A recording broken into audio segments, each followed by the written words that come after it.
Bienvenue à toutes et à tous.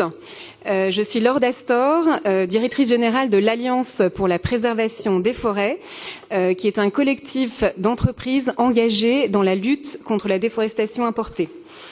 Notre rôle consiste à accompagner les entreprises dans la transformation de leur chaîne d'approvisionnement en vue d'atteindre cet objectif zéro déforestation.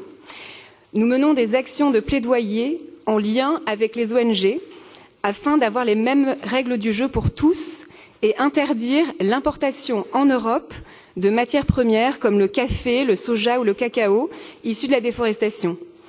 Et c'est chose faite avec le règlement européen de lutte contre la déforestation qui doit entrer en vigueur au 1er janvier 2026 après un report d'1 an, mais nous aurons l'occasion d'y revenir avec nos intervenants. Je suis donc ravie d'animer cette table ronde intitulée « Les forêts, peut-on encore les sauver ?» Alors, avant de démarrer nos échanges, j'en profite pour remercier Jacques Hubrecht, président fondateur de la Fabrique d'Avenir et fondateur de l'Université de la Terre, et toute son équipe, Juliette, Esther, Lou, Agathe, Roxane, Solène, Angèle, Léa et Charlotte, qui travaillent depuis des mois sur la programmation de l'Université de la Terre afin de nous offrir 2 journées d'exception. Qu'est-ce qu'ils sont dans la salle? Alors j'en profite aussi pour excuser Guillaume Réveillac, qui est président de l'entreprise de produits de boulangerie Cérélia et qui est également président de l'Alliance pour la préservation des forêts, qui ne peut malheureusement être avec nous aujourd'hui. Je me ferai donc également le porte-voix des entreprises membres de l'Alliance pour la préservation des forêts. Alors, quelques informations pratiques. Vous avez des casques de traduction mis à votre disposition et je vous invite à vous brancher sur le canal numéro 3 lors des interventions d'Eliane et de Dinamam. Alors, 3 d'entre eux vont me rejoindre sur scène. J'ai le plaisir d'accueillir Francis Allais.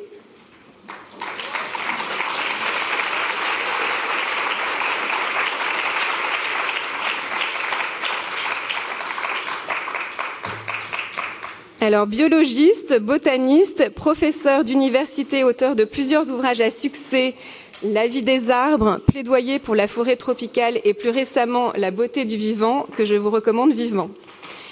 J'ai le plaisir également d'accueillir Ernst Zürcher.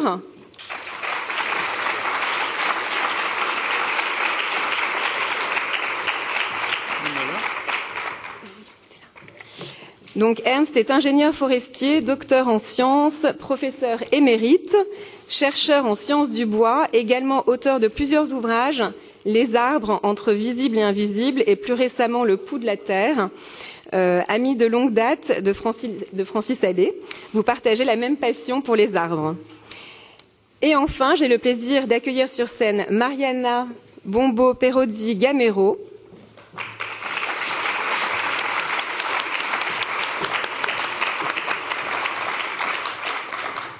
Donc, Mariana est docteure en sociologie, post-docteur en anthropologie sociale et vétérinaire, consultante également pour l'ONG Mighty Earth.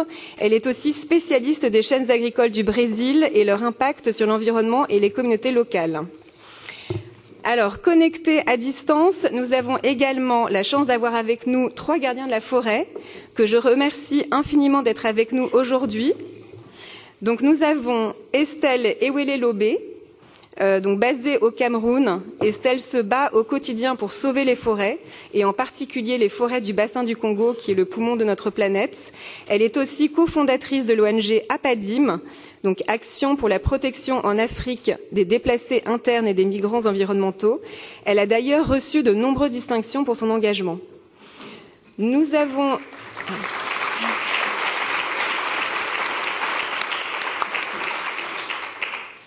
Alors, en principe, je croise les doigts, nous avons en principe aussi en ligne Eliane Xunacalo, qui est présidente de la Fédération des peuples autochtones du Mato Grosso au Brésil. C'est une militante engagée et porte-parole des peuples autochtones.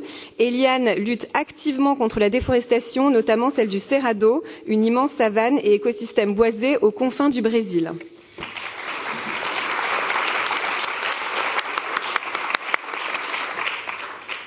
Et enfin, Dinamam Tuxa, qui est une figure clé du mouvement indigène brésilien, coordinateur exécutif de l'APIB, qui est l'organisation qui représente l'ensemble des peuples indigènes du Brésil.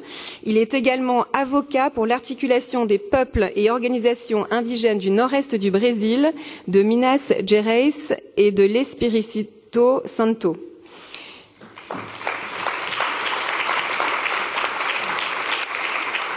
Ils vont parler portugais. Alors, je vous encourage vivement à prendre des photos et à relayer ces échanges sur les réseaux sociaux en taguant alors l'Université de la Terre que vous retrouverez sur LinkedIn et Instagram, et vous pouvez utiliser le hashtag UT25.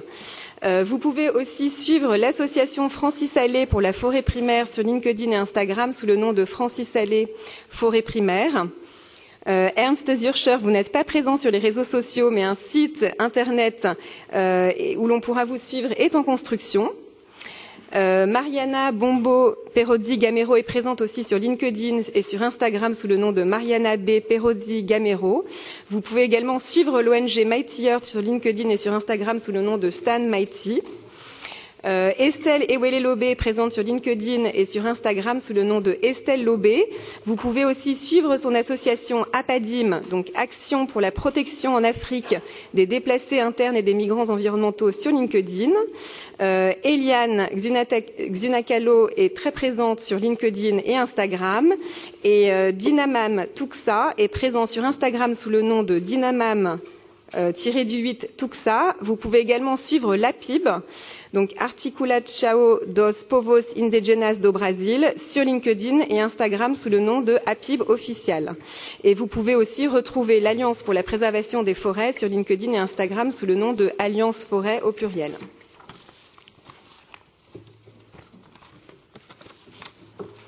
Alors, sans plus attendre, je vous propose de donner la parole à nos 6 intervenants et nous garderons donc 15 minutes à la fin pour prendre vos questions dans la salle. Francis, Ernst, Mariana, Estelle, Eliane et Dinamam, merci d'être avec nous aujourd'hui. Vous êtes tous les 6 de grands défenseurs des arbres et de la forêt. Alors, Francis Allais, on ne vous présente plus. Vous êtes botaniste et biologiste, spécialiste des arbres et des forêts tropicales. Nos chemins se croisent pour la première fois aujourd'hui et pourtant nous partageons le même combat pour la préservation des forêts. Est-ce que vous pourriez vous présenter en quelques mots, ainsi que votre association Francis Allais pour la forêt primaire, et nous parler de votre engagement pour les forêts ?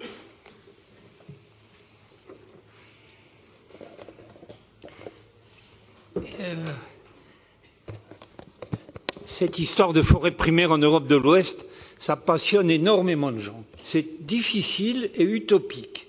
Mais cependant, ça attire énormément de sympathie, notamment chez les jeunes. Parce que ce n'est pas dans l'immédiat, c'est dans le futur. C'est faire confiance au futur.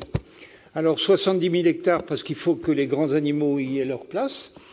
Et 7 siècles, à condition qu'on parte d'une forêt de départ qui est 3 siècles, et ça me paraît raisonnable.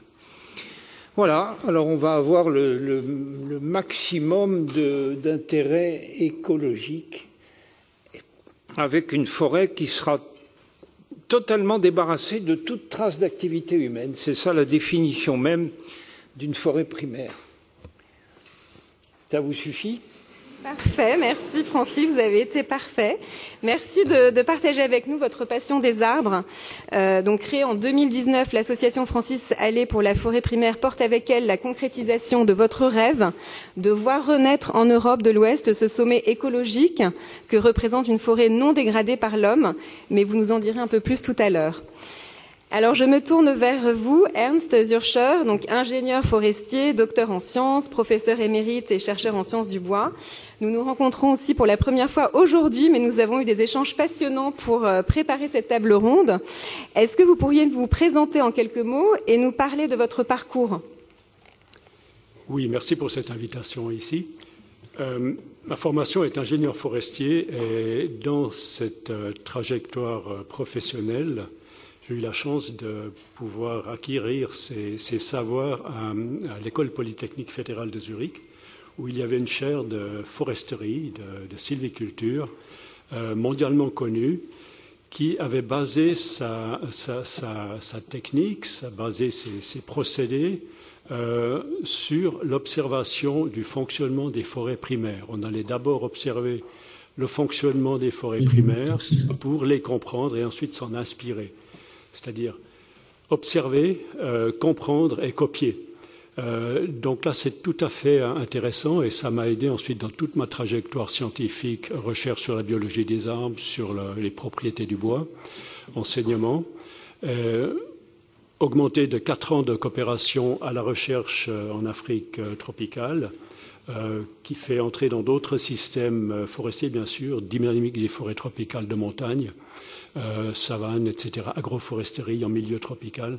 Tout ça m'a donné un bagage très intéressant qui m'a permis maintenant de mettre ça ensemble sous forme de livre sur la forêt comme organisme. Donc, merci Ernst. Donc, tout comme Francis Allais, vous êtes aussi l'auteur de nombreux ouvrages et vous partagez la même passion pour les arbres. Nous l'avons d'ailleurs évoqué ensemble lors de nos échanges. Selon vous, une bonne gestion de la forêt tropicale est possible, mais vous nous en direz plus tout à l'heure. Je me tourne vers toi, Mariana, donc tu es sociologue et consultante senior de Mighty Earth. Nous avions accompagné ensemble Eliane Xunakalo et Dinamam Tuxa lors de leur venue à Paris il y a tout juste 1 an de cela.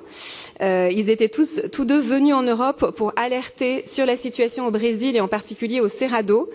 Est-ce que tu peux nous présenter en quelques mots l'ONG Mighty Earth et nous parler de ton engagement auprès notamment des peuples autochtones?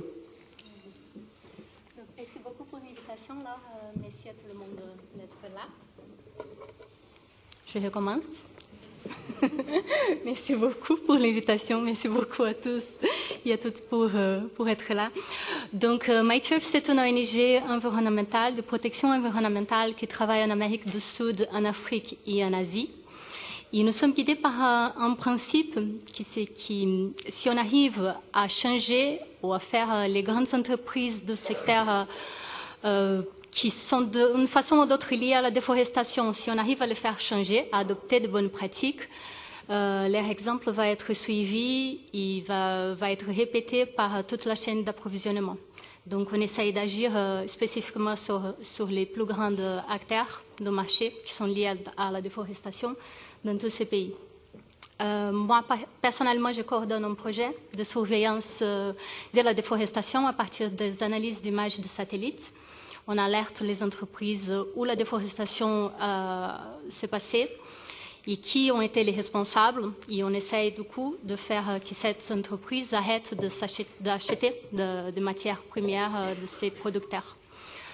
Ensuite, on travaille aussi en lien très étroit avec les peuples autochtones pour essayer de les soutenir dans leurs demandes et dans leur lutte. Merci Mariana. On l'avait évoqué lors de nos échanges, tu coordonnes justement ce programme Rapid Response de surveillance de la déforestation au Brésil en étroite collaboration avec les communautés autochtones, mais tu nous en diras un petit peu plus tout à l'heure. Alors je me tourne désormais vers nos intervenants en ligne. Nous avons la chance d'avoir avec nous 3 gardiens de la forêt en Afrique, en Amazonie et au Cerrado. Et c'est vraiment un honneur de vous avoir avec nous aujourd'hui. Merci de votre présence. Alors, Dinamam Tuxa, vous êtes membre du peuple Tuxa de Bahia au Brésil. Vous possédez plus de 20 ans d'expérience dans la défense des droits des peuples autochtones, la protection des territoires et la justice climatique. En tant que coordinateur exécutif de l'articulation des peuples indigènes du Brésil, APIB, vous faites entendre les voix autochtones sur les plateformes nationales et internationales, comme aujourd'hui à l'Université de la Terre. Est-ce que vous pourriez nous présenter en quelques mots l'APIB et nous parler de votre combat pour défendre les droits des peuples autochtones ? Donc, je vous invite à vous brancher sur le canal 3. Bon après-midi à tous et à toutes. Je m'appelle Dinamam Tuxa, donc je fais partie de cette articulation des peuples autochtones du Brésil. Nous avons 7 organisations régionales au Brésil, dans les régions du Nord-Est, Minas Gerais, et nous avons aussi l'État de São Paulo, toute la forêt amazonienne. Et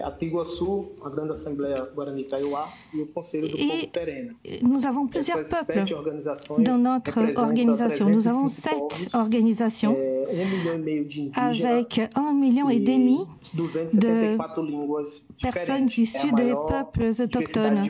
Et donc c'est une diversité gigantesque de peuples et de langues.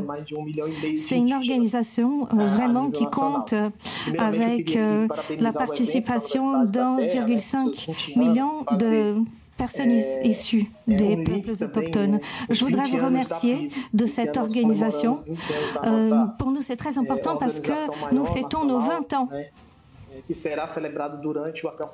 Et nous allons la fêter pendant un événement qui va avoir lieu ici au Brésil. C'est une assemblée des peuples autochtones. Nous, de la PIB, nous luttons pour la démocratie, pour les droits des peuples autochtones. Il est important de souligner que ce n'est pas juste une question de justice, c'est une nécessité pour protéger les peuples et nos territoires. Les peuples autochtones, ils luttent pour la préservation de nos binômes, la Caatinga, le Cerrado. Il faut reconnaître, il faut renforcer la lutte de ces peuples autochtones. C'est quelque chose de très important pour l'avenir de tous. Les peuples autochtones luttent contre les changements climatiques, mais c'est une responsabilité qui n'est pas que la nôtre. Il faut souligner que 80% de la biodiversité du monde se trouve dans les territoires des peuples autochtones. Nous devons protéger le futur de toute l'humanité. Merci beaucoup.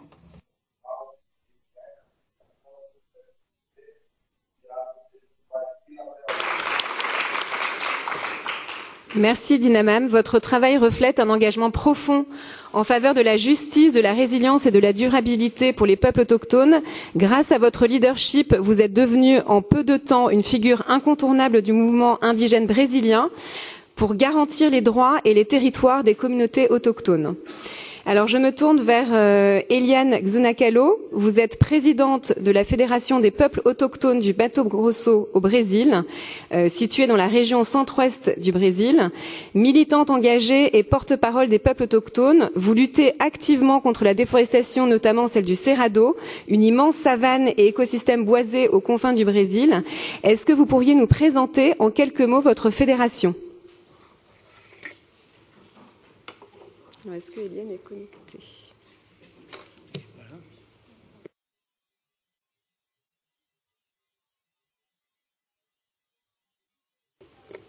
Bon, j'ai l'impression que Eliane, malheureusement, peut-être qu'elle nous rejoindra en cours de route. Je vais quand même passer son message, puisque en fait Eliane représente notamment les gardiens de ces forêts renversées du Cerrado. Voilà, ce sont leurs terres ancestrales. Et donc, Eliane souhaitait donc alerter le monde entier sur les ravages qui sont en train de se produire dans le Cerrado, notamment à cause de la production de soja et de viande bovine. Mais on aura sûrement l'occasion d'y revenir, notamment avec Mariana. Et enfin, je me tourne vers Estelle. Estelle Ewele-Lobé, donc tu es cofondatrice de l'ONG APADIM, donc l'action pour la protection en Afrique des déplacés internes et des migrants environnementaux. Originaire du Cameroun, tu te définis comme une écoféministe et militante active dans la lutte contre la criminalité environnementale. Tu es lauréate de l'initiative Marianne pour les défenseurs des droits humains et tu es intervenue au plus haut sommet de l'État français pour défendre les droits des peuples autochtones, des personnes déplacées et des migrants environnementaux, avec une attention particulière pour les femmes. Nous nous sommes rencontrés il y a maintenant 1 an. Est-ce que tu pourrais, Estelle, nous présenter en quelques mots ton ONG APADIM ?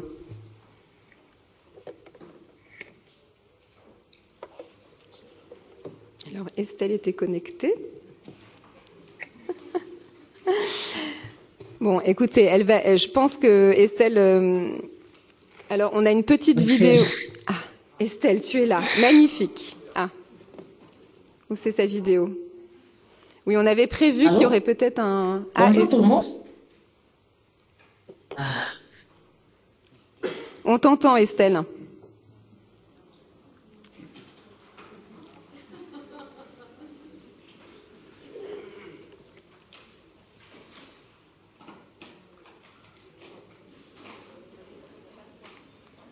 Ah oui, alors il n'y a pas de... Enfin... Les migrants environnementaux, plus connus sous l'acronyme de la PADIM.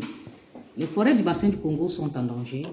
Elles sont abusivement exploitées, elles sont pillées, fragilisant ainsi les écosystèmes et mettant en péril la vie des communautés locales et autochtones qui y vivent. On a des menaces majeures, l'exploitation illégale, des coupes massives, abusives, qui détruisent les forêts primaires. On a l'orpaillage clandestin, le braconnage et le trafic d'espèces protégées.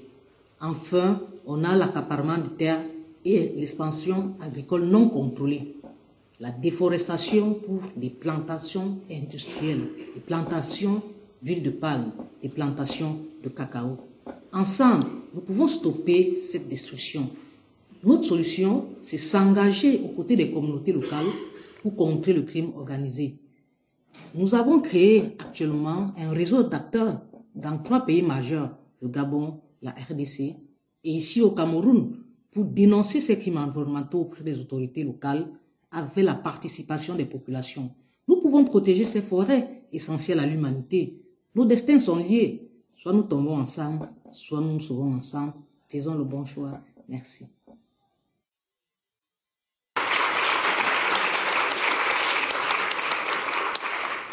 Bon, je remercie Estelle pour cette petite vidéo. J'espère qu'elle pourra se connecter un peu plus tard, voilà, dans le courant de la table ronde. Donc Estelle, en fait, participe activement à la mise en œuvre d'un réseau de lutte contre la criminalité environnementale transfrontalière, de protection des droits des populations autochtones et communautés locales dans le bassin du Congo. Alors maintenant que vous nous avez présenté vos organisations et votre engagement, on a tous envie d'en savoir plus sur l'état des forêts dans le monde et savoir s'il y a encore de l'espoir et si on peut encore sauver nos forêts. Je commence par vous, Francis Allais, en tant que botaniste et biologiste reconnu, spécialiste des arbres et des forêts tropicales. Quel est le constat que vous faites aujourd'hui sur l'état de nos forêts dans le monde et quelles sont les menaces qui pèsent encore sur nos forêts ? Pas très gai votre histoire. Et la situation n'est pas bonne. Elle n'est pas bonne dans les régions tempérées et elle est pire encore dans les régions tropicales. Je voudrais insister un peu là-dessus. En France, on s'inquiète de la diminution des surfaces forestières et je crois qu'on a tout à fait raison. Je voudrais simplement dire qu'on ne s'inquiète pas suffisamment de la diminution des forêts tropicales qui sont, sur le plan écologique, bien plus valables. Dans ces régions tropicales où moi je travaille, il n'y a pas de saison, il n'y a pas d'hiver froid. Et donc ces forêts-là, elles fonctionnent toute l'année pour fixer le carbone et pour nous dégager de l'oxygène et pour faire tomber la pluie, toute l'année. Bon, c'est plus efficace qu'ici. Et ensuite, il y a une autre raison. C'est que la biodiversité, elle est assez moyenne en Europe, elle est énorme sous l'équateur. Et donc un hectare de forêt équatoriale, tropicale humide, ça représente beaucoup plus d'êtres vivants qu'un hectare ici. Donc on devrait être beaucoup plus solidaire vis-à-vis des pays tropicaux. Bon, le résultat est là.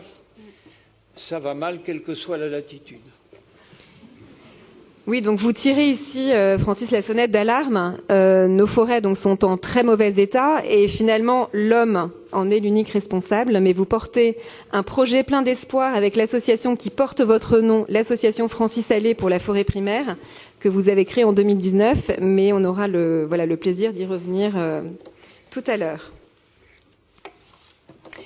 Je me tourne vers vous, Ernst Zürcher, en tant qu'ingénieur forestier et docteur en sciences. Est-ce que vous partagez le même constat ? Oui, globalement, bien sûr, c'est alarmant, mais il faut préciser de quelle forêt on parle. On met un peu trop toutes ces surfaces boisées dans une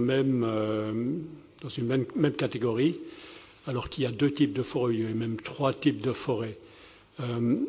Il y a les forêts naturelles en libre évolution, il y a les forêts naturelles avec gestion humaine et il y a des forêts extrêmement artificialisées qui ont pris la place de forêts naturelles où c'est carrément des monocultures, des forêts sursimplifiées qui sont même dangereuses lorsque c'est des forêts de résineux. Lorsque le climat augmente avec ces températures, ça devient carrément explosif avec litière forestière qui est inflammable au plus haut degré. Et parce qu'on a remplacé des forêts naturelles par des forêts soi-disant productives. Elles sont productives pas très longtemps avec cette constitution-là.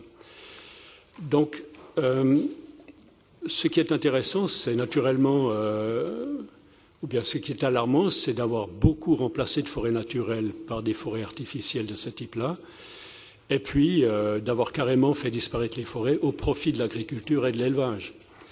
Donc une grande partie des terres émergées ont passé du statut forestier à un statut utilitaire pour l'être humain.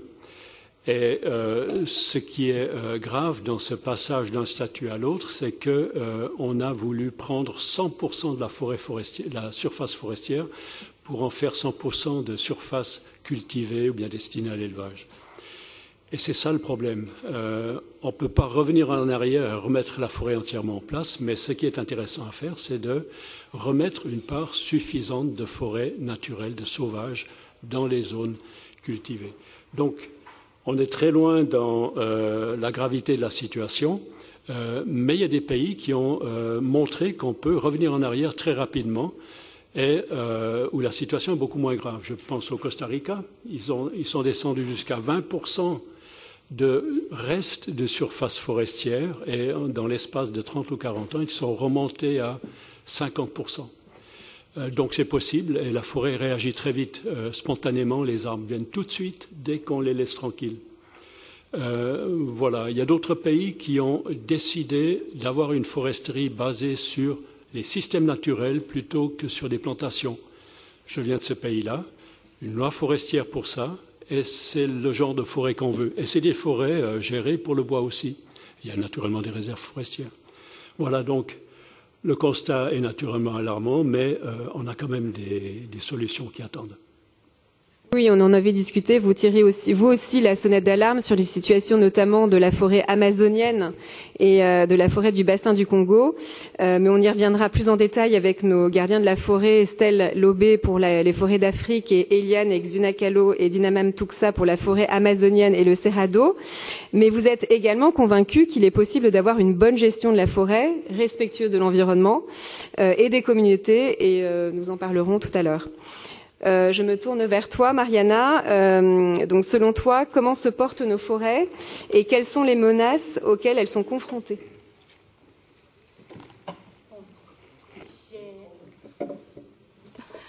J'ai un bon chiffre à vous donner. L'année dernière, la déforestation en Amazonie et au Cerrado, elle a été réduite de 25 à 30%. Il y a une très mauvaise information à donner, c'est que ça c'est très fragile encore, même si on peut célébrer évidemment cette réduction. On reste en Amazonie à un taux de déforestation autour de 1000 terrains de foot par jour de surface déboisée. Et donc ça c'est très grave. On peut dire encore que ces chiffres ne tiennent pas en compte ce qu'on appelle des dégradations de la forêt. C'est seulement la déforestation. La déforestation, ça veut dire la destruction complète de la forêt, disons comme ça. La dégradation, elle est liée aux incendies. Il y a l'extraction de bois, sélective de bois. Donc ça abîme énormément la forêt, même si ça ne rase pas tout. Et ça, par contre, a augmenté de 6 fois l'année dernière. Ça reste, disons, la plus forte source d'émissions de carbone, c'est les incendies en Amazonie. Ce n'est pas l'année dernière, ça n'a pas été la déforestation elle-même. Donc, ça c'est très grave. Et la question du feu, elle est très compliquée, elle est très touchante aussi, parce que ça détruit pas seulement la végétation, mais évidemment toute la biodiversité qui est associée à ça, les rivières, tout ça. Ça fait submerger toutes les populations autochtones, mais pas seulement, tout le monde de l'Amazonie et aussi du reste du Brésil, dans un nuage de pollution incroyable pendant des mois l'année dernière. Et tout ça, on peut attribuer cette pression à la production agricole. Pour ceux qui ne le savent pas, au Brésil, 96% de la déforestation est associée à l'élevage et à la production de soja. Donc, il faut faire attention. On a évidemment un poids de marché consommateur, pas seulement au Brésil, mais en Europe, aux États-Unis, partout dans le monde, très très fort. Aussi, je pense, c'est peut-être intéressant de vous dire, la consommation, l'importation de soja française, elle vient deux tiers de soja consommé en France vient du Brésil. Et ça, c'est utilisé pour la production de viande ici, viande de porc surtout, mais aussi de bovins, les poulets. Donc, c'est ça, je pense, je ne suis pas très encouragée par la réduction du Brésil. Il faut faire attention parce que les menaces, elles sont toujours là. Merci Mariana. Tu l'as rappelé, donc la déforestation, elle est galopante, alors que les forêts sont de véritables puits de carbone et une réponse au réchauffement climatique. Les peuples autochtones en sont les premières victimes, puisqu'elles y habitent et vivent de la forêt, mais elles font aussi partie de cette solution. Alors j'espère que Eliane Xinacalo, vous qui représentez les peuples autochtones du Mato Grosso du Brésil, qu'est-ce que vous pouvez nous dire sur les forêts et qu'est-ce que cela représente pour vous? Alors on me dit que Eliane malheureusement n'est pas connectée, mais ce qu'elle... Elle m'a dit qu'elle était connectée. Peut-être qu'il faut dire à l'organisation. Ah. Eliane est connectée.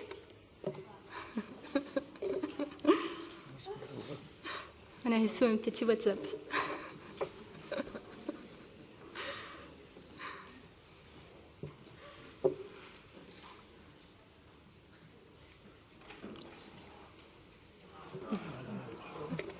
C'est génial.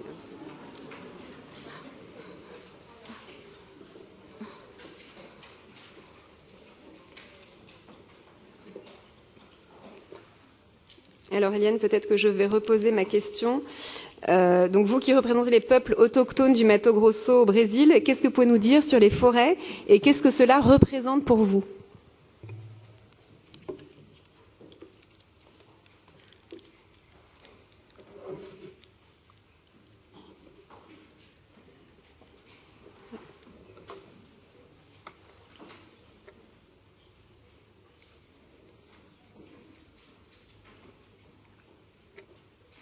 Alors, Eliane, on te voit, mais on n'a pas le son.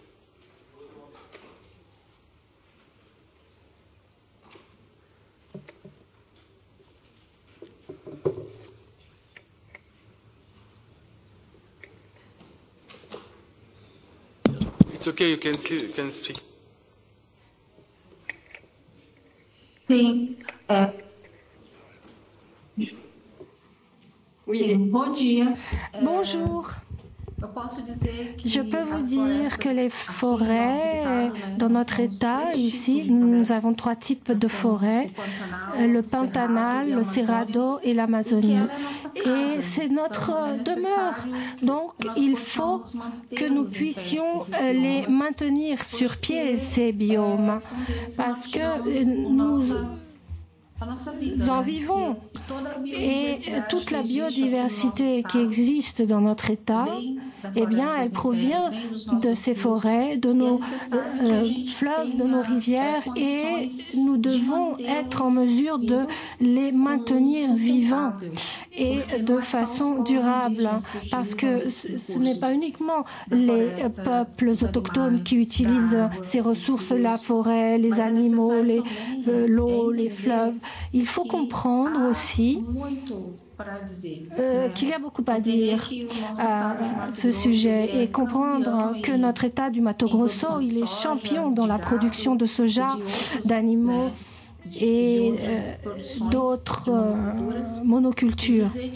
Et il faut dire que cela affecte notre subsistance, notre façon de vivre, et beaucoup de produits toxiques sont rejetés dans nos fleuves, et nous, peuples autochtones, on nous tue pour défendre notre maison, notre façon de vivre. Nous sommes poursuivis et nos chefs sont poursuivis parce que nous avons besoin de territoires qui soient délimités et reconnus par notre État.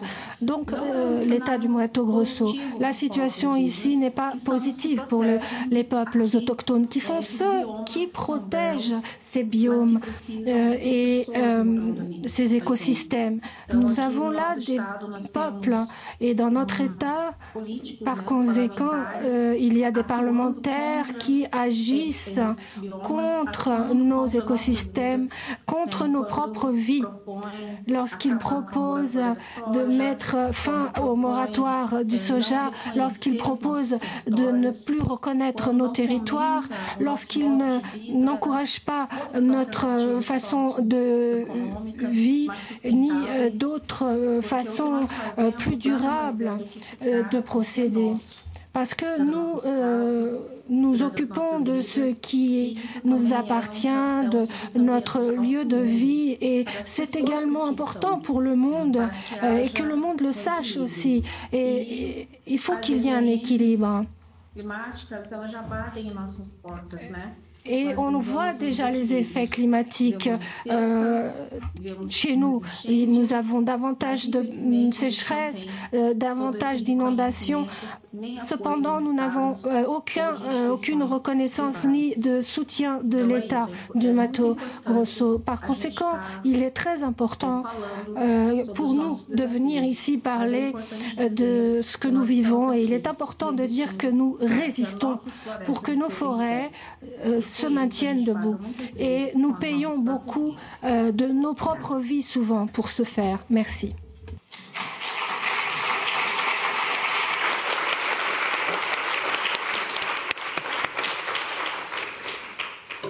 Merci Eliane pour ce témoignage. Effectivement, il y a toute une dimension culturelle et spirituelle autour des forêts. Les arbres sont sacrés, c'est votre maison. Les arbres vous nourrissent, vous soignent. Sans ces forêts, vous ne pouvez plus vivre et bientôt ici en Europe, nous n'aurons plus d'air pour respirer. Dinamam Tuxa, vous qui représentez les peuples indigènes du Brésil, qu'est-ce que vous avez envie de nous dire et quel est le message que vous souhaitez porter au nom de l'ensemble des peuples indigènes du Brésil ?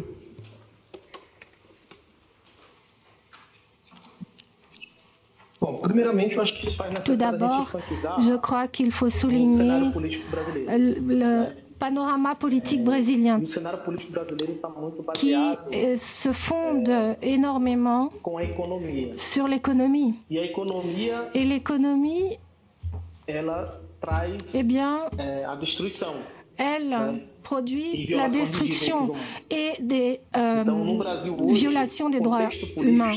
Et par conséquent, le contexte politique aujourd'hui est grandement fondé sur la destruction de l'environnement et de la préservation des peuples autochtones.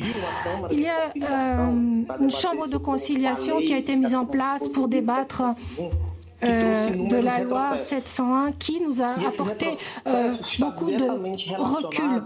Ces reculs qui sont liés à la production et aux intérêts de l'agro-négoce au Brésil. Et donc, le Brésil, c'est un pays qui veut insister sur son développement économique, mais ce faisant, c'est quelque chose qui est en détriment des territoires indigènes. On coupe le bois pour l'expansion de la production de l'agroforesterie. Et la dernière année, il y a une réduction des coupes et de la déforestation au Brésil. Mais ces 5 dernières années, si on voit bien, il y a eu en fait plus de 97% du total des pertes de végétation native du Brésil et des biomes du Brésil. Par conséquent, il y a eu beaucoup de déforestation ces 5 dernières années, justement pour la production agricole. L'Amazonie, le Cerrado, qui sont les 2 biomes les plus importants au Brésil, une forêt humide et une savane. Et il est important de dire que le Cerrado, ce n'est pas une végétation dégradée, c'est une végétation native, primaire. Elle n'est pas dégradée. et comme on a coutume de le dire parfois en Europe, mais le Cerrado n'est pas une végétation dégradée. C'est une végétation native, comme on dit, et qui correspond à plus de l'Amazonie, le Cerrado sont les deux principales zones de destruction et de déforestation au Brésil, liées à la production agricole en particulier, au soja et la coupe de bois. Il faut souligner aussi qu'il y a un récit en Europe qui dit que le soja et les animaux ont pour plus grand marché la Chine. Oui, mais ce sont des produits qui sont également importés en Europe. Et il faut dire que ces produits qui arrivent sur le marché européen sont le produit de la déforestation et de la destruction et des conflits environnementaux, en particulier des terres des autochtones. Et plus il y a de pression sur la production, plus la pression est importante sur les écosystèmes et donc des effets environnementaux très importants. Et lorsque l'on parle de pression, on parle également de pression sur les peuples autochtones. Et cette avancée de la déforestation ne correspond pas uniquement à la coupe de la végétation, à l'annulation de la biodiversité, parce que cette destruction est accompagnée d'une augmentation de la violence, des invasions des terres des peuples autochtones, une augmentation également significative de meurtres des chefs et de violations des droits humains et environnementaux. Et nous voyons progressivement cette augmentation sur les terres autochtones. Et dans un discours promu par le Congrès national brésilien et par ses actions mises en œuvre et par les conflits judiciaires, je veux dire que il y a un chef au sud de Bahia qui a été tué il y a 2 jours en raison d'un de ces conflits, un conflit qui est dû à des questions liées au manque de délimitation des terres des peuples autochtones et un groupe lié aux intérêts agricoles a exercé des pressions pour qu'il n'y ait pas cette délimitation des terres des peuples autochtones, et ce qui conduit à ces situations. Et le Congrès national brésilien a cette influence de toutes ces activités qui sont un lobby à niveau de l'agriculture, au niveau aussi de l'exploitation minière. Et maintenant, on dit que les peuples autochtones n'ont plus droit à leur territoire si ceux-ci n'ont pas été délimités jusqu'en 1988. Quand on les a créés, ces délimitations. En même temps, ils ont créé dans la Cour suprême du Brésil une chambre de conciliation pour essayer de trouver des alternatives à la délimitation des terres des peuples autochtones. Et cette chambre de conciliation, en fait, conduit à la réduction des droits des peuples autochtones. Et lorsque l'on parle de réduction des des droits des peuples autochtones, ça peut vous paraître très lointain, mais comment est-ce que cela se traduit? Cela se traduit par une inexistence de délimitation des territoires des peuples autochtones et aussi par une exploitation économique dans les terres des peuples autochtones et dans les terres qui normalement sont protégées. Donc nous parlons de nouvelles règles actuellement pour autoriser l'exploitation sur les terres des peuples autochtones. Alors que nous allons avoir une nouvelle COP, on voit la concrétisation de ces menaces et les conséquences seront une augmentation des conflits environnementaux environnementaux et une augmentation de la déforestation. Donc, vous, en Europe, vous allez également souffrir de cette déforestation. Vous avez déjà souffert des hautes températures, des inondations, mais nous vous alertons une fois de plus parce qu'aujourd'hui, le Congrès brésilien crée des mesures qui essayent de revenir sur la loi actuelle pour avancer et augmenter la déforestation au Brésil. Et ce sont des conséquences que vous allez souffrir à moyen et à long terme. Merci.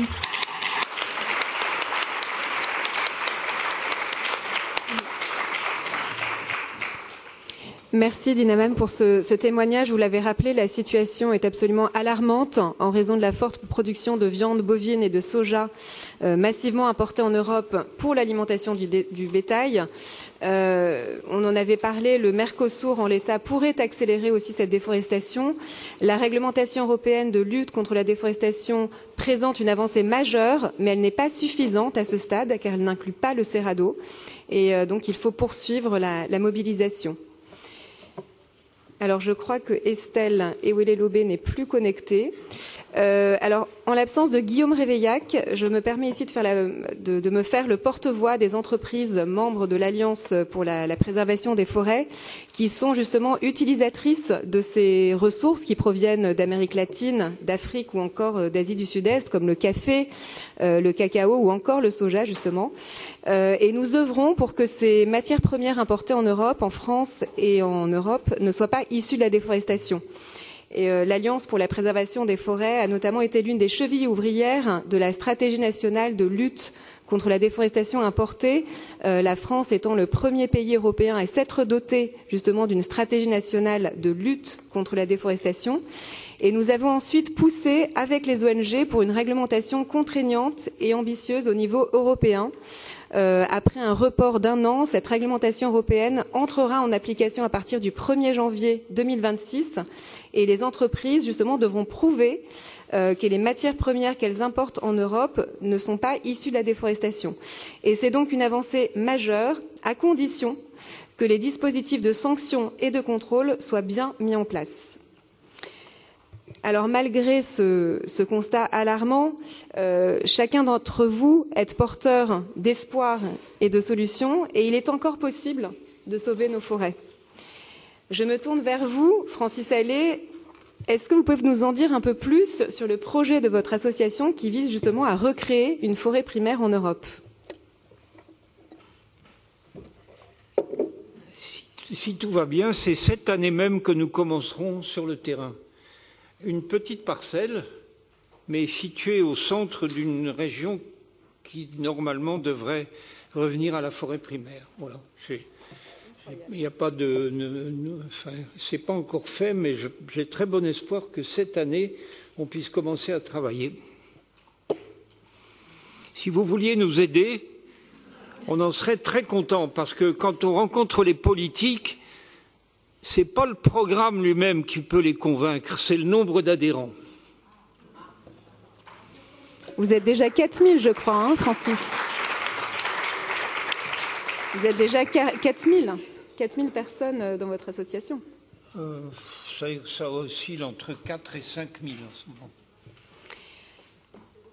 Donc le projet, donc votre projet, Francis Allais, donc visant justement à créer une forêt primaire, est un exemple novateur. Pas créer, on crée rien du tout. Elle se crée elle-même. Si on s'en mêle, c'est plus une forêt, ça devient une plantation. Voilà, il faut j'ai une dissension avec toi, hein, Ernst, parce que pour moi, une plantation d'arbres, c'est pas une forêt.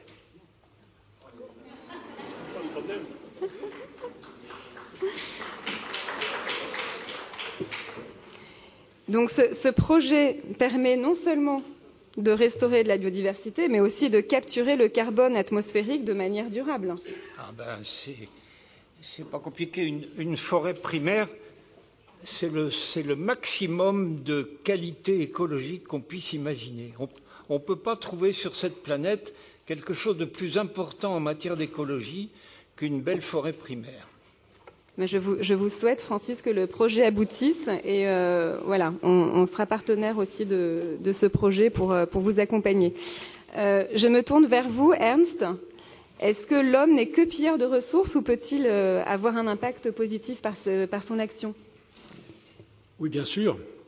Et on a plusieurs expériences qui le prouvent. Tout d'abord, il faut savoir que les analyses de gestion forestière ont montré que ce qu'on appelle les produits forestiers non ligneux, c'est-à-dire tout sauf le bois, d'une forêt, et à condition que la forêt soit vivante, la valeur économique des produits forestiers non ligneux est bien supérieure à la valeur unique du bois au moment de l'abattage de la forêt. Parce qu'après, il n'y a plus de forêt, on a une seule manière de commercialiser ça sous forme de bois. Alors que lorsque la forêt est gérée en tant que forêt vivante, qu'on ne coupe pas, tout ce qu'elle produit année après année est bien supérieur à la valeur du bois une fois. Donc ceci nous amène à l'idée de gérer les forêts non pas par coupe rase, mais par couvert continu. C'est donc à mi-chemin entre une gestion naturellement, mais elle a beaucoup d'attributs d'une forêt en libre évolution. Il y a simplement une intervention de temps en temps de l'être humain qui vient prélever des bois, alors que tous les autres produits forestiers non ligneux continuent d'être produits par la forêt, dont vivent les populations locales qui sont au sein de ces forêts, avec tous les savoirs qu'il faut prendre en considération, tous les savoir-faire liés à la connaissance des plantes, au travail de ces substances, aux alliages, etc. Tout ça, c'est d'une importance extrêmement grande. C'est des milliers d'années d'expérience qui se sont concrétisées là. Donc, lorsqu'on comprend que la forêt fonctionne au mieux d'elle-même aussi pour produire du bois en tant qu'organisme, qu'on respecte en tant qu'organisme, on a vraiment des très beaux exemples. Je vais juste en citer un. Ça se passe en République du Congo. C'est donc le Congo-Brazzaville, c'est le Congo au nord du fleuve, qui a attribué une immense concession à un gestionnaire forestier qui est en train de faire ça, en fait. C'est un gestionnaire forestier qui s'est basé naturellement sur les possibilités actuelles de géolocalisation par satellite, etc. Et toute la forêt a été cartographiée, arbre par arbre, et ensuite on entre dans la forêt avec des groupes de forestiers qui font les mesures, etc. On fait des relevés de tout le territoire forestier. Et arbre par arbre, ils savent exactement ce qui se trouve là, y compris un relevé de la faune. La faune est cartographiée ou bien est enregistrée, est analysée aussi. Et cette forêt est gérée d'une manière très intéressante. Il y a deux limites pour cette gestion. Tout d'abord, une limite d'un diamètre inférieur, au-dessous duquel on ne coupe rien, c'est-à-dire les arbres peuvent devenir très gros avec toute la faune qui leur appartient. Et il y a une limite supérieure. À partir d'un certain diamètre, je crois que c'est 1 mètre ou 1,20 m, on ne touche plus les arbres. Donc les Mathusalem de la forêt, on ne les touche plus, on respecte les très vieux. Et là, vous avez une forêt qui a une partie en pleine dynamique et une partie qui reste absolument de nature primaire. Elle va mourir de sa belle mort. On ne va jamais prendre ces très vieux arbres. Et là, ça amène quelque chose de tout à fait particulier dans cette forêt. Et pour gérer cette forêt, avant d'entrer dans la gestion, où on passe tous les 30 ans dans une parcelle donnée, en laissant la forêt se réhabiliter, mais on prélève extrêmement peu, on passe tous les 30 ans, mais avant de gérer la forêt, on a passé dans la forêt, on est allé auprès des populations et on leur a demandé, mais quels sont les arbres qui pour vous sont importants? Dites-nous ce qui pour vous est essentiel. On les marque sur la carte, on n'y touchera jamais. Et donc, tous les 30 ans, la gestion forestière vient prélever quelques arbres, mais c'est très très peu. Et les populations locales sont respectées. Et là, on a un mélange, une rencontre de la modernité avec le savoir traditionnel qui continue d'être pratiqué. Et c'est une manière de gérer qui fournit beaucoup de postes de travail dont profitent toutes les agglomérations locales. C'est les gens qui vivent sur place, ce n'est pas des gens qui sont parachutés et qui repartent, c'est des gens qui vivent de leur forêt, avec leur forêt, à côté des populations, à l'intérieur des forêts. Voilà, ça se passe au Congo-Brazzaville. Et je pense que ça vaut la peine de le mentionner parce que ce modèle pourrait être applicable partout.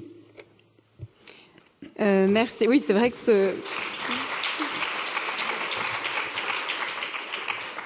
C'est vrai que ce sont des exemples incroyables, mais c'est vrai que tout l'enjeu, c'est le passage à l'échelle, c'est de pouvoir dupliquer ces projets dans d'autres pays. Et c'est ce qu'on s'efforce de faire avec l'Alliance et tout l'écosystème qui est présent, de pouvoir développer davantage ce type de projet dans les pays à risque de déforestation. Je me tourne vers toi, Mariana. Quels sont justement les outils et les solutions que vous avez mis en place avec votre ONG Mighty Earth pour lutter contre la déforestation? Merci de la question encore une fois.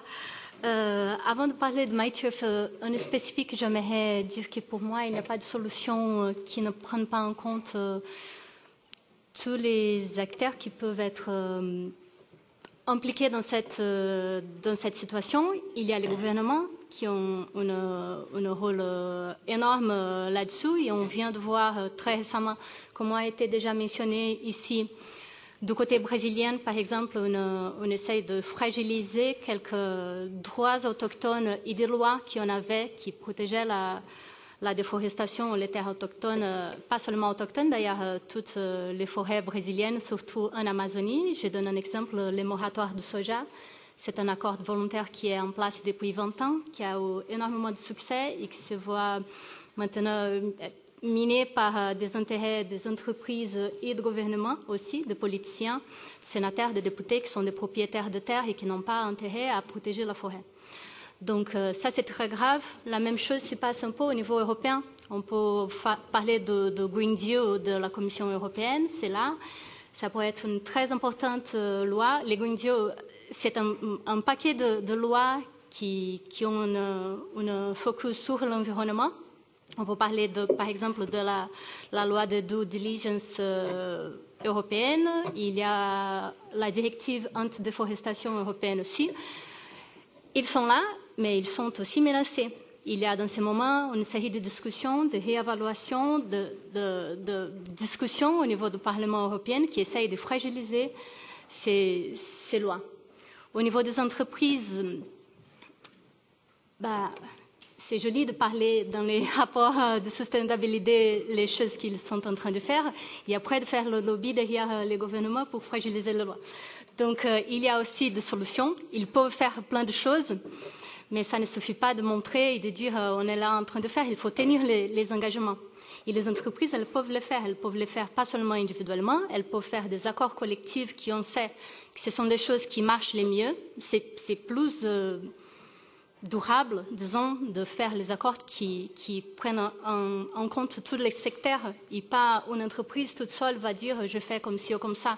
On a les moratoires de soja, encore une fois, qui a été un exemple de grand succès. Au niveau technique, il faut savoir que les entreprises ont des moyens pour faire la traçabilité de leur chaîne d'approvisionnement. C'est pas simple, mais c'est possible. Il y a toujours une tendance à regarder seulement le premier niveau, disons, de la chaîne d'approvisionnement. Donc, je peux dire d'une façon très simple, un abattoir, la première ferme de qui il achète les bovins qui va être abattu. Mais il faut savoir qu'avant que cet bovin arrive dans l'abattoir, il a passé par 3 fermes avant. Il faut faire la traçabilité de la chaîne complète pour arriver au endroit où la déforestation vraiment arrive. Et on sait que très souvent les entreprises sont en train de dire on n'arrive pas à le faire, mais il y a des moyens techniques. Et je dis ça parce que nous, on arrivons à le faire. Comme ONG, on peut essayer, on a des moyens, on a des informations et on essaye de repasser ces informations aux entreprises aussi. C'est ça que Mighty Earth on fait. On produit des rapports, on fait la surveillance de la déforestation à partir de ce programme qu'on appelle Rapid Response, pour trouver identifier qui a été la personne qui a fait la déforestation et alerter toute la chaîne, toutes les entreprises qui sont associées à ça pour qu'elles arrêtent d'acheter de ces fournisseurs. Donc je pense qu'il y a des solutions, mais il faut surtout avoir de l'envie. Et le secteur des ONG, il va continuer à faire de la pression, j'en suis sûre. Je pense qu'au niveau de la société civile, tout le monde, il ne faut pas fermer les yeux. Il ne faut pas non plus penser que ça passe loin, que c'est là, loin au Brésil ou en Afrique ou n'importe où. Parce qu'on sait tous que les conséquences du réchauffement climatique, il arrive à tout le monde. Il touche tout le monde, peu importe si vous êtes à côté d'une forêt ou non, ça va arriver. Donc, je pense qu'il faut trouver des solutions, elles sont disponibles. Il faut avoir de l'envie de le faire, c'est tout.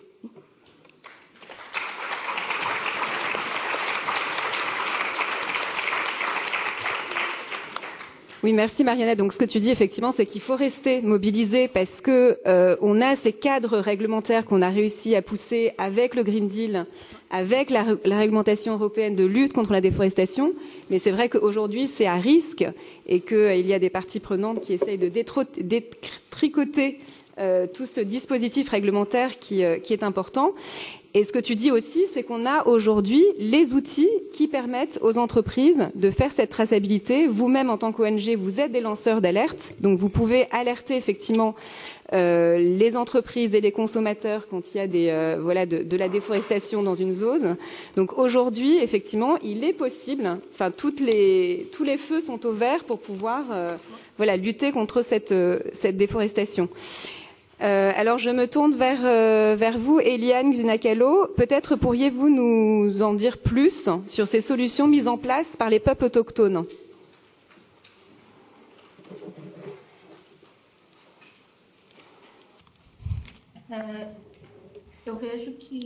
Oui, il y a plein de solutions. Ce sont des solutions anciennes. Nous avons des technologies millénaires. Nos plantations sont millénaires. La manière dont nous plantons, nous cueillons. Mais nous avons aussi des liens avec les nouvelles technologies. Nous avons des professionnels aussi qui regardent nos moyens traditionnels, mais qui viennent nous aider avec les nouvelles technologies, surtout pour faire le contrôle. De quoi il s'agit? Il s'agit de regarder ce qui se passe dans nos territoires. Quelles sont les menaces? De quelle manière nous pouvons améliorer, restaurer les zones où on trouve la déforestation. Donc je vois que cela peut nous aider, cela peut renforcer nos moyens, nos outils millénaires. Nous avons donc l'aide de la technologie avec nos partenaires. Il y a pas mal d'études académiques et nous, on va aux universités, on va étudier et après on revient dans nos territoires. Mais il faut toujours mélanger nos moyens millénaires avec les nouvelles technologies. Nos organisations, elles ont aussi un travail politique de lutte pour les droits. On essaie aussi de trouver des projets durables, capables de valoriser, mais aussi d'introduire des modèles technologiques pour qu'on puisse avoir une alimentation équilibrée, pour qu'on puisse contrôler nos territoires, contrôler les menaces, utiliser les GPS, les satellites, etc. Ces technologies importantes que vous avez citées. Donc, de plus en plus, on essaye de travailler avec deux partenaires. C'est un travail très positif et comme ça, on peut avancer. On essaie aussi de chercher un financement. C'est ce qu'on fait depuis toujours. On a un modèle durable basé sur notre mode de vie et parallèlement, nous utilisons aussi des nouvelles technologies. Donc pour nous, il s'agit vraiment de défendre notre territoire pour les générations futures. Merci.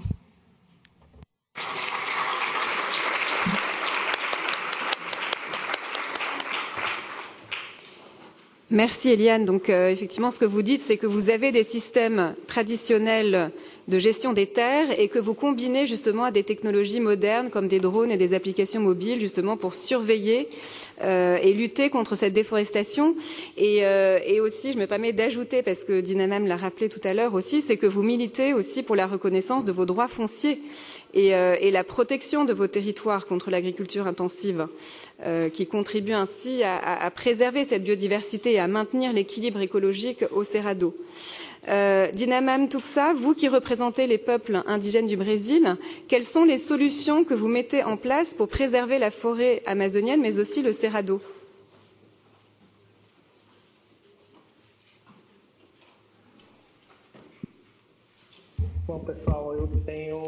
Alors,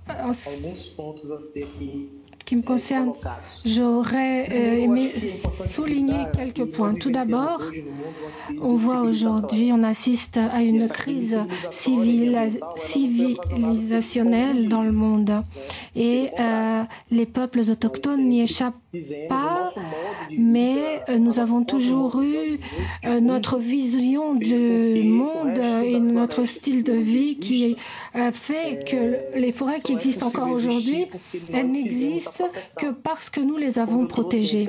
Comme j'ai dit au départ, c'est notre mode de vie, un mode de vie de respect de nos terres. Ce n'est pas la terre n'est pas quelque chose de mesurable pour son exploitation. Nous la respectons profondément. Et ceci étant, l'une des choses importantes que nous disons, c'est que pour que les forêts continuent d'exister, il faut qu'il y ait des politiques efficaces telles que la délimitation de nos terres comme un droit essentiel, fondamental de nos communautés. Et notre territoire est une barrière contre la destruction. Et les données de 2023 ont indiqué que les déforestations des terres délimitées des peuples autochtones sont 13%. La déforestation qui a eu lieu, ça a été dans ces terres-là des peuples autochtones par évidemment des envahisseurs, pas par les peuples autochtones, évidemment. Et pour nous, la délimitation est vraiment un droit fondamental pour les peuples autochtones. Et la délimitation, notre mode de vie pour le monde, c'est quelque chose, et notre lutte représente le futur de notre humanité. La délimitation des terres des peuples autochtones constitue une garantie pour la survie de toute l'humanité. Et le résultat de cette protection de nos territoires, eh bien, j'aimerais dire que par rapport à cela, il y a une responsabilité internationale également. Et au plan international, on doit lutter à nos côtés. On ne peut pas rester isolé. Et cela, c'est une lutte qui ne peut pas rester cantonnée chez nous. Nous avons besoin de toute la communauté internationale et qu'elle s'engage davantage et qu'elle protège davantage le territoire des peuples autochtones et en particulier qu'elle lutte pour la délimitation de nos territoires.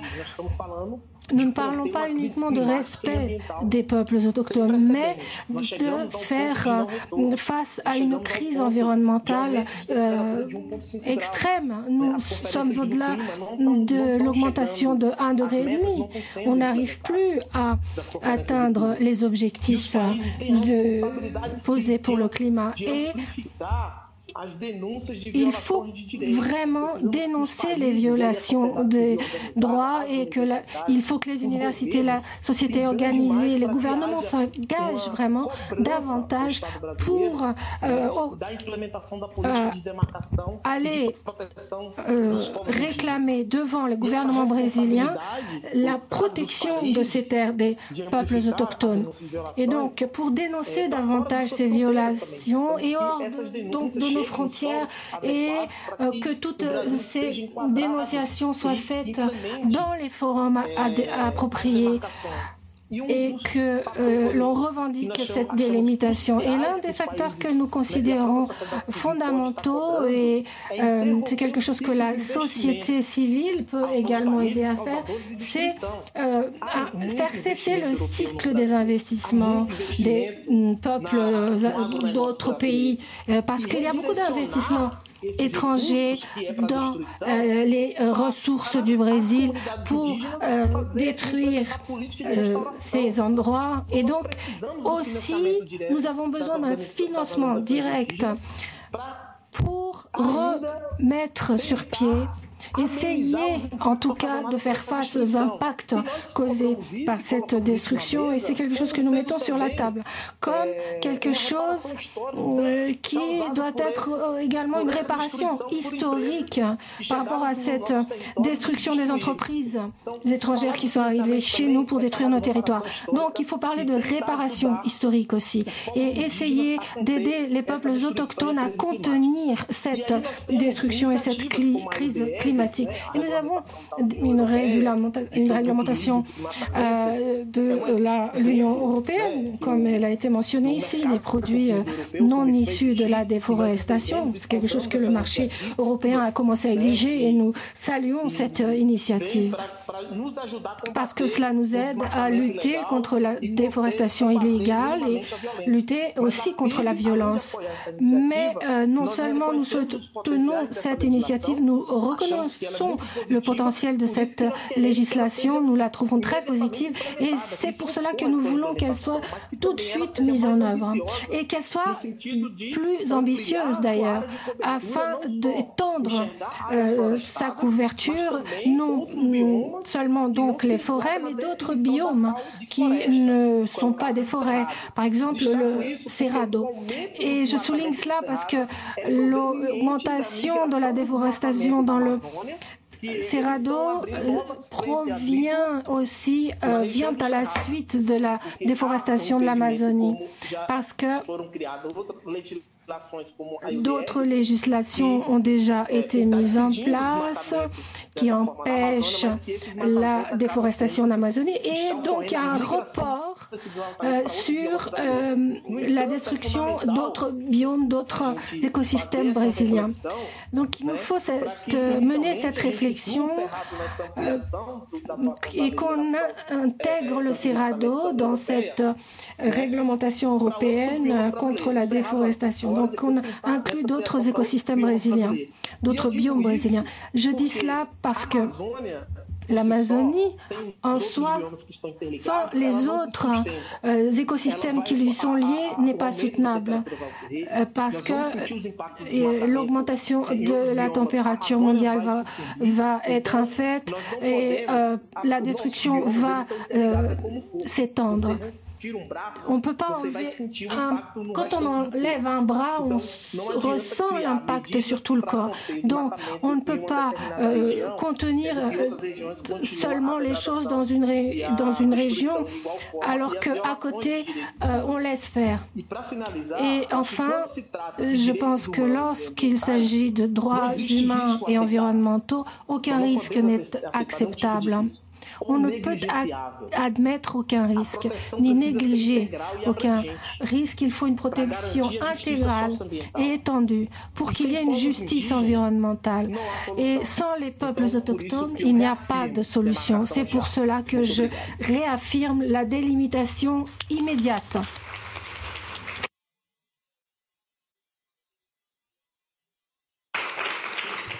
Merci Dinamem. Donc effectivement, ce que vous nous dites, c'est un appel à la mobilisation internationale au niveau des gouvernements pour qu'il y ait une reconnaissance de vos territoires. Et ce que vous demandez également, c'est qu'au niveau de la réglementation européenne de lutte contre la déforestation importée, on puisse étendre la protection aussi à ces biomes et au Cerrado. Et ce sera discuté dans le courant de cette année. Donc voilà, il faut maintenir cette mobilisation. Alors malheureusement, Estelle Ewele-Lobé n'est plus connectée, mais je voulais quand même ici présenter son projet qui vise à renforcer la résilience des communautés locales, notamment des femmes, face à la criminalité environnementale. Son projet se concentre sur 3 axes. Le premier, c'est la création d'un réseau régional de défenseurs de l'environnement. Le deuxième axe, c'est la mise en place d'un observatoire de lutte contre la criminalité environnementale et pour la protection des droits des communautés. Et enfin, le dernier axe de son projet, c'est vraiment axé sur l'autonomisation des peuples autochtones et des communautés locales, en particulier des femmes, à travers des activités génératrices de revenus. Et enfin, je souhaiterais ajouter, en l'absence de Guillaume Réveillac, qu'au niveau de l'Alliance, nous mettons en place aussi des solutions. Nous avons développé tout un programme d'achat responsable et une boîte à outils pour les entreprises, pour qu'elles puissent s'inscrire justement dans une démarche de progrès en fonction de leur niveau de maturité et éradiquer la déforestation de leur chaîne d'approvisionnement. Et pour vous donner un exemple, nous déployons aussi des projets de recherche et d'innovation en partenariat avec le CIRAD, afin d'accompagner aussi cette transformation dans les territoires en Afrique, en Amérique latine et en Asie du Sud-Est. Et nous avons ainsi développé avec plusieurs de nos partenaires une expérimentation unique au monde, qui est un projet d'agroforesterie dans des plantations de palmiers à huile à Bornéo, en Malaisie, dans la Kinabatangan. Alors, je me tourne cette fois-ci vers la salle. Est-ce que, voilà, nous allons prendre une ou deux questions. Allez-y. Oui, je trouve qu'on a abordé plein de sujets pertinents et d'actualité. J'ai pas entendu beaucoup parler des sujets d'énergie verte pour les avions ou le carburant biosourcé, qui est une cause de déforestation en France via les coupes rases et le remplacement par les résineux. Donc je trouve que c'est bien de penser au soja et ce qu'on peut faire, ce qu'on consomme dans les pays exotiques, enfin tropicaux, pardon. Mais je pense que c'est bien aussi de porter la voix sur la consommation qu'on fait de nos propres forêts, avec des sujets comme le carburant pour les avions, pour voler vert. Alors du coup, est-ce que c'était un complément? Est-ce que vous avez une question particulière pour l'un de nos intervenants? J'ai peut-être pas de question particulière. Je voulais juste demander l'avis des intervenants, si quelqu'un veut intervenir là-dessus. Francis, est-ce que tu veux répondre? Vous avez tout à fait... Merci d'attirer l'attention là-dessus. Pour moi, une des très mauvaises nouvelles de ces derniers mois, c'est la tentative pour que les fusées de Guyane décollent avec de l'énergie tirée de la forêt de Guyane. Ça, pour moi, c'est quelque chose de scandaleux. Voilà. Et voilà, on est en plein dans l'énergie verte. Mais je crois qu'il faut beaucoup se méfier. C'est pas le même niveau et ça risque de détruire gravement la forêt guyanaise. Merci Francis. On va peut-être prendre monsieur devant. Merci pour vos interventions, et ceux qui étaient à distance ont osé sûrement le dire de façon plus véhémente encore, parce qu'ils sont directement concernés.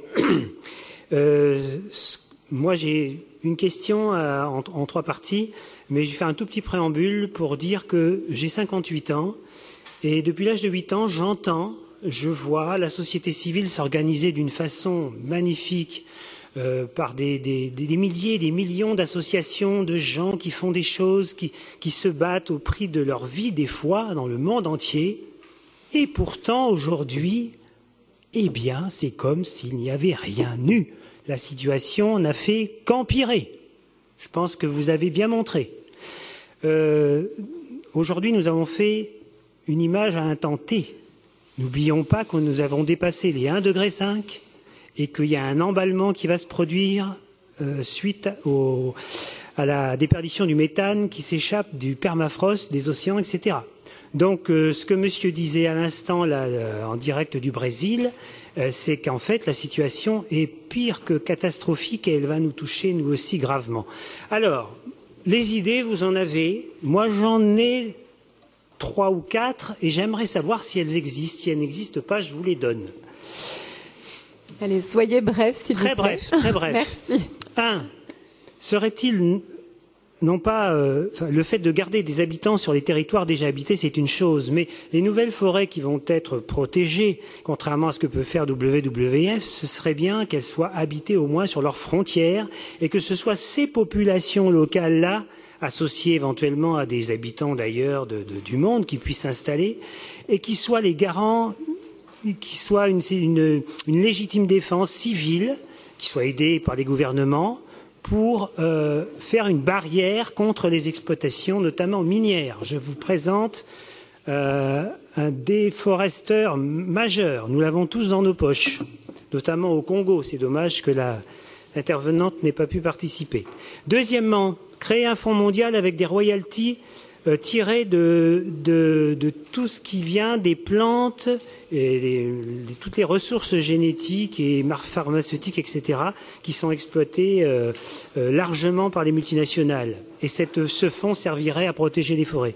Troisièmement, est-ce qu'il existe une cogestion par au moins 3 universités des pays d'un territoire concerné, où il y a de la forêt, qui soient partenaires d'une gestion avec les gouvernements de ces forêts-là et qui pourraient faire de la recherche. Et enfin, associé à ça, sur ces territoires, consacrer des endroits au sein de ces forêts, consacrés à l'éducation des enfants, des adolescents et des scientifiques, genre école dehors, comme on essaie d'en faire chez nous. Voilà, je vous remercie beaucoup. Alors, cherchez si ça existe. Si ça existe, je veux bien être au courant. Est-ce que l'un d'entre vous souhaite réagir Alors, Francis, allez-y. La protection des forêts par les gens qui habitent à côté ou dedans, ça c'est très très important. Je reviens à mon projet de forêt primaire dans le nord-est. C'est les gens qui habitent là qui vont se charger de la protéger. Le modèle dans cette question, c'est la Pologne, avec la forêt de Białowieża, qui est notre dernière forêt primaire européenne. Eh bien, c'est les gens du village de Białowieża qui la protègent, parce qu'ils sont extrêmement fiers d'avoir la dernière forêt primaire d'Europe. Là, pas question de faire quoi que ce soit sans leur avis. Donc ça, c'est une très très bonne solution. Voilà. Merci Francis. Madame, vous voulez poser une question? Alors, ça ne fonctionne pas. Je vais essayer de parler fort. Alors, c'est vrai qu'on parle beaucoup de la forêt vierge, etc. Mais bon, il se trouve que je suis pas mal impliquée dans un monde agricole, viticole. Et j'ai eu des conversations très intéressantes avec des vignerons qui, pour diverses raisons, il y a par exemple le bout d'une butte qui a été déforestée et subitement il y a des couloirs de grève qui se sont créés là où il n'y en avait pas avant. Donc il y a en fait tout ce qu'on fait autour de la forêt et de l'arbre a un impact direct aussi sur notre monde agricole. J'ai eu d'autres discussions avec un vigneron qui a dit, qui est dans le Roussillon, aujourd'hui ils se sont tapés 2 ans de sécheresse sévère et il y en a un qui a dit, écoute, moi j'ai trouvé des platanes chez moi et subitement l'eau est revenue parce qu'il y a de l'eau souterraine qui n'était plus plantée par l'arbre. Il a planté d'autres arbres à la place et il a pu retrouver un début d'équilibre. C'est vrai, c'est très local. Mais je pense que l'international, ce qui se passe dans la forêt vierge, c'est très important, mais je pense que c'est également très important de regarder ce qui se passe devant sa propre porte, parce que tout ça, ça fait partie d'une même solution. Et je trouve ça très dommage que, par exemple, des gens de l'ONF, je ne les vois pas trop dans ce genre de panel de discussion, non. Et je pense que c'est vraiment une question positive. Ça aussi, ça m'intéresse. Sur ce qui se passe ici et ailleurs à la fois. Ce n'est pas tant une question, c'est juste un constat. Une question qui m'intéresse parce que j'habite dans une région de vignes aussi. Ils la traitent fort mal, leur vigne. C'est des petits plants comme ça et on ne peut même pas deviner que c'est une liane. Je voudrais faire un peu le point là-dessus. Si vous les laissez pousser comme des lianes, le pivot sera extrêmement profond, jusqu'à 20 mètres, 25 mètres, 30 mètres parfois. Et donc là, il n'y a plus de problème d'eau. Ouais, voilà. Seulement, comme c'est des systèmes à la fois taillés et bouturés, c'est pas plus haut que ça, c'est plus du tout des lianes. Et donc, il n'y a plus de pivot, il n'y a plus que des racines horizontales, et c'est devenu extrêmement sensible à la sécheresse. Ouais. Voilà, je crois, ma solution, là, c'est de revenir à un système agroforestier où les vignes seraient vraiment des lianes. Alors, c'est... Bon, bref, là, on va rentrer dans un truc un peu d'expert. Je vous propose juste de conclure, et peut-être que vous pourrez poursuivre ces échanges... Voilà, après cette table ronde, je voulais juste vous remercier donc pour avoir partagé votre expérience et vos combats. C'était vraiment passionnant. Et pour conclure, quel est le message que vous souhaitez faire passer en un mot, Francis? Oui, en un mot. Il y a quelque chose qu'on oublie, c'est la canopée. C'est ce qu'il y a de plus important dans la forêt, c'est ce qu'il y a de moins connu. Alors, nous, on a travaillé sur les canopées tropicales pendant 30 ans. Maintenant, c'est terminé parce que notre appareil, il est cuit au sens culinaire du terme. Et donc, on a arrêté. Puis, à vrai dire, on est un peu trop vieux maintenant. Je voudrais juste faire savoir qu'il y a un renouveau de ces recherches sur les canopées. Ça s'appelle Horizon Canopée. C'est basé à Lyon. Enfin, la présidente est à Lyon. Et donc, si je suis bien renseigné, la première canopée qui va être étudiée, ça va être celle du Costa Rica. Très bien, donc on suivra avec attention ce projet. Mariana, le mot de la fin? Le mot, je dirais... puis encore. Ça ne marche pas. Non, ça marche. En un mot, je dirais persistance. Je pense qu'il faut continuer à se battre pour les droits de l'environnement, pour les droits des autochtones, et ne pas renoncer. Et Ernst? J'aimerais juste relever l'engagement du gouvernement de ce pays dont j'ai parlé, qui a vraiment attribué une immense surface pour une gestion de ce genre-là. C'est vraiment à relever. Le politique est capable de faire des très très belles choses. Et la deuxième chose, j'ai oublié de le dire avant, c'est que ça se passe à côté d'une réserve intégrale. Les gorilles ont passé de la réserve intégrale pour venir s'installer dans la zone gérée, mais avec toute la douceur nécessaire. Parce qu'il y a de nouveau une ouverture, il y a plus d'arbres fruitiers, etc. Il y a des ouvertures locales et les gorilles sont revenus. Il y a plus de gorilles dans la zone gérée que dans la zone intégralement protégée. Oui, donc il y a quand même de beaux exemples. Alors, est-ce que Eliane et Dinamam sont toujours en ligne pour eux aussi? Eliane, est-ce que tu veux dire un petit mot de la fin également?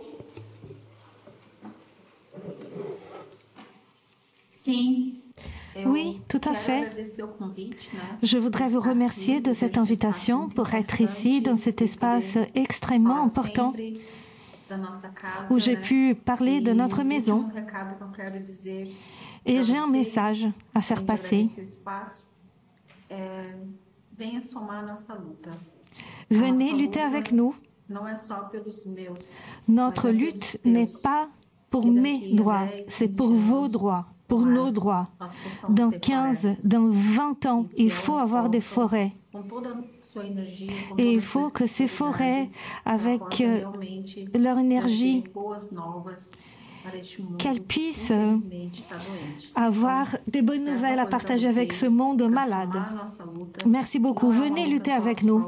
Ce n'est pas une lutte des peuples autochtones, c'est une lutte de tous. Merci beaucoup. Merci.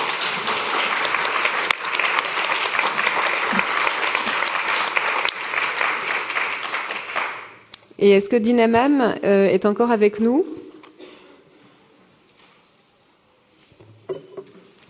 Non. Eh bien, alors juste pour votre information, vous pourrez retrouver l'intégralité du contenu de cette table ronde sur YouTube après l'événement à partir du 5 avril. Voilà, écoutez, je vous remercie pour votre attention et merci à nos intervenants.